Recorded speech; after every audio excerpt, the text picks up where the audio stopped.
So I'm gonna share with you my aha number one tip. Confidence is a skill. Now, I don't know about you, but for years, I thought that people either had confidence or they didn't. Like it was a trait that you just had that made you you. And I was like, well, I guess I just wasn't given that trait. And it wasn't until I realized, like, I can work on this. It's a skill. I just need to practice and work on getting better, that I felt so much hope and like relief. Like I don't have to be insecure. I don't have to be this way. And that's when the real work started. Because once I realized confidence is a skill, then I started to notice, what is my level of confidence today and where do I want to be? Tip number 2, observe your thoughts and consciously choose them.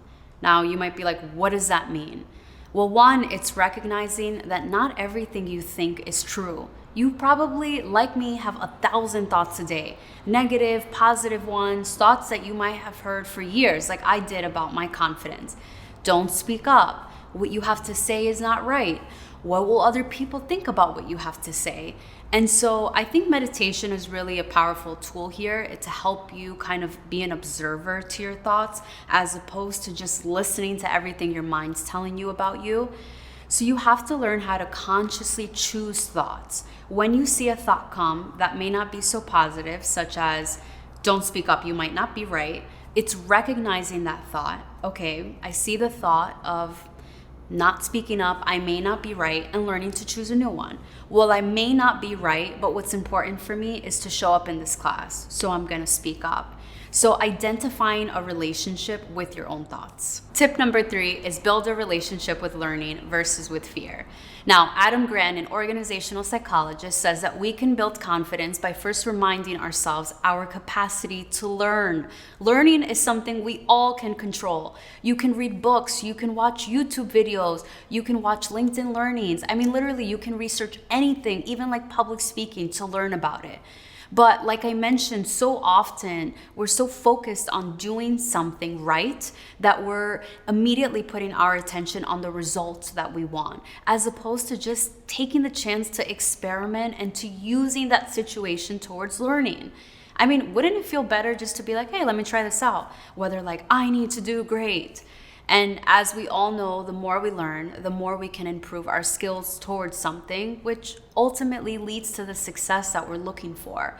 But when we doubt ourselves and we don't even try, we're not giving ourselves the chance to even learn, which is ultimately the bigger failure, and that never leads to our growth.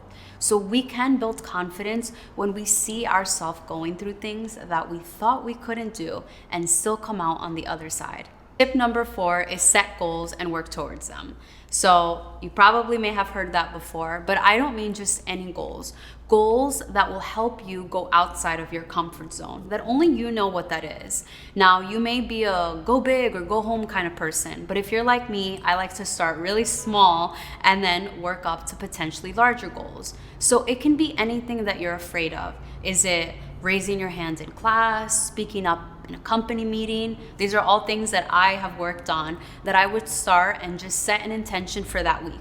This week, I'm gonna do this one thing. This week, I'm gonna participate or ask a question in class at least one time. So to give you an example, I created a J-Lo music video that I had been dreaming of for years, and I kept replaying it in my head of how I would make this video. And so that was a larger goal for me, but it was a goal that I knew would take me outside of my comfort zone. And so identify, what is that one little small step of something that scares me that I could do this week, and just work backwards. What do I need to do to achieve that goal? And see if you can set it and start building your confidence.